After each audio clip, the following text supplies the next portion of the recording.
Robert Bruce Foote थे, क्या थे? भूगर्भ वैज्ञानिक एवं पुरातत्वविद। भारतीय प्राग इतिहास का पिता कहा जाता है रॉबर्ट ब्रूसफुट को। कोपेनहेगन संग्रहालय की सामग्री में पाषाण और काल लौह का त्रियुगी विभाजन किया है, किसने किया है? थॉमसन ने, ठीक है। और नेक्स्ट क्वेश्चन है हमारा, भारतीय इतिहास के संदर्भ में अलेक्जेंडर TAH लॉन्गहर्स्ट, मतलब ये पूरा क्वेश्चन ऐसा है कि आप इसको अगर अच्छे से पढ़ेंगे तो सबसे पहले आप GS घटना चक्र से जाइएगा, ऐसा नहीं डायरेक्ट पढ़ने लगेगा।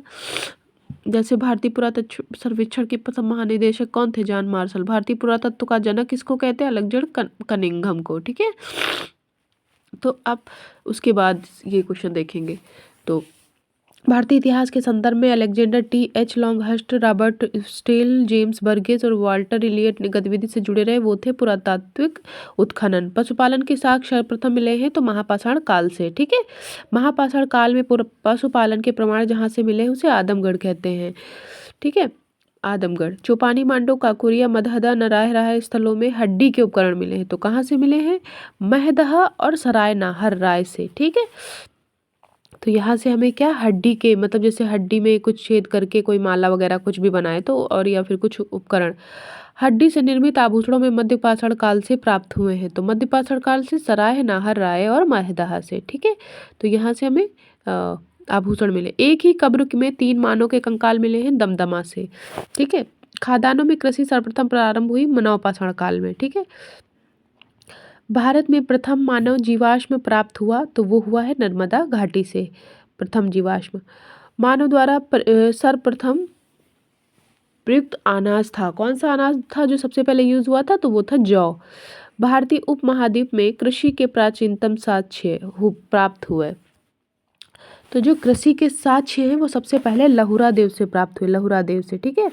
और नेक्स्ट है, औदे, बोरी, बागौल, लखनिया में से मध्य पाषाण काल में पशुपालन के प्रमाण मिले हैं, तो इनमें पशुपालन के प्रमाण कहाँ मिले हैं? बागौर। बागौर जो कहाँ है? वो हमारा राजस्थान में है, तो ये बागौर से, ठीक है। तो हमें कहाँ पशुपालन के प्रमाण मिले हैं? पुरापाषाण काल युग, पुरापाषाण काल युग, नवपाषाण काल युग, ताम्रपाषाण काल युग और लौह युग में से चाल्कोलिथिक युग कहा जाता है, तो वो ताम्रपाषाण को चाल्कोलिथिक कहा जाता है, ठीक है।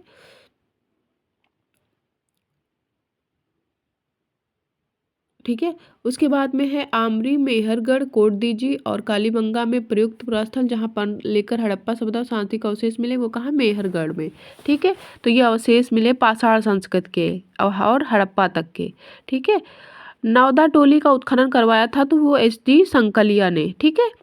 और नौदा टोली का जो है HD संकलिया ने, HD मतलब नौ, नई, है ना, थोड़ा सा ट्रिक से रिलेट करो, है नौ, नौ नई यानी HD। नौदा टोली अवस्थित है तो वो कहाँ है? MP में यानी मध्य प्रदेश में। बृहद पाषाण काल स्पंदों की पहचान की जाती है मृतक को दफनाने के स्थान से, ठीक है, दफनाने के स्थान से। और नेक्स्ट है, राख का टीला, बुर्दिहाल, सगन कल्लू, कोल्डी हवा और ब्रह्मगिरी में से जिस अ, जिस नवपाषाणिक स्थल से संबंधित है वह है, तो सगन कल्लू यानी कि नवपाषाण, तो सगन कल्लू, ठीक है। भीमबेटका, ये कहाँ है? आंध्र प्रदेश कर्नूल में, आंध्र प्रदेश कर्नूल में। भीमबेटका प्रसिद्ध है, भीमबेटका कहाँ प्रसिद्ध है? गुफाओं के शैल चित्रों के लिए। सबसे पहले हमको ये देखना होगा कि कौन सा क्वेश्चन मोस्ट इम्पोर्टेंट है। भीमबेटका, भारत में सर्वाधिक शैल चित्र प्राप्त हुए तो भीमबेटका से। अजंता, भीमबेटका, बाघ तथा अमरावती में से वह स्थल जो प्रागैतिहासिक चित्रकला के लिए प्रसिद्ध है तो वो है भीमबेटका। भीमबेटका की गुफाएं कहाँ हैं? भीमबेटका की जो गुफाएं हैं वो अब्दुल्लागंज, रायसेन या MP, मतलब हम कह सकते हैं कि गुफाएं MP में फेमस हैं, ठीक है। हाँ, नेक्स्ट है, भारतीय पुरातत्ववेत्ता जिसने पहली बार भीमबेटका गुफा को देखा और उसके शैल चित्रों के प्रागैतिहासिक महत्व को समझा तो वो थे BS वाकड़कर। गैरिक मृदभांड OCP का नामकरण तो वो हस्तिनापुर में हुआ। नेक्स्ट है हस्तिनापुर में, ठीक है।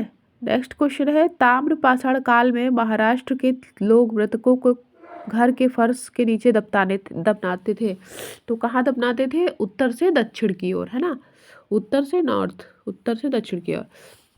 ब्रह्मगिरी, बुर्जहोर, चिरांद, बांसकी वह स्थल जहाँ से मानव कंकाल के कुत्ते के भी शवाधार मिले, तो वो मिले हैं बुर्जहोम में, ठीक है। बुर्जहोम, कोल्डी हवा, ब्रह्मगिरी एवं सघन कल्लू में गर्त आवास के साक्ष्य मिले हैं, तो वो बुर्जहोम में। ठीक है। और नेक्स्ट है चंद्रकेतु प्रसिद्ध है। चंद्रकेतु प्रसिद्ध है टेराकोटा कला के लिए। ठीक है। तो चंद्रकेतु है ना टेराकोटा के लिए। गणेश्वर प्रसिद्ध है ताम्र कलाकृतियों के लिए। गणेश्वर ताम्र कलाकृतियों के लिए। कि विंध्य क्षेत्र का वह शिलाश्रय जहाँ से सर्वाधिक मानव कंकाल मिले। लेखगिया। ठीक है। ये एक नया क्वेश्चन है कि इसमें हमें मिलान करना है। ठीक है। तो मिलान करें पुरा पाषाण काल सोहन और सोन घाटी नदी घाटी से। ठीक है। सोहन और सोन नदी घाटी। मध्य पाषाण काल भीमबेटका गुफा, नव पाषाण काल बुर्जहोम से और ताम्र पाषाण काल बनास घाटी से। तो हम लोग देख लेते हैं। नव से भीमबेटका गुफा। ठीक है। तो मध्य से भीमबेटका गुफा यानी और नव से बुर्जहोम और ताम्र पाषाण काल से बनास घाटी। ठीक है।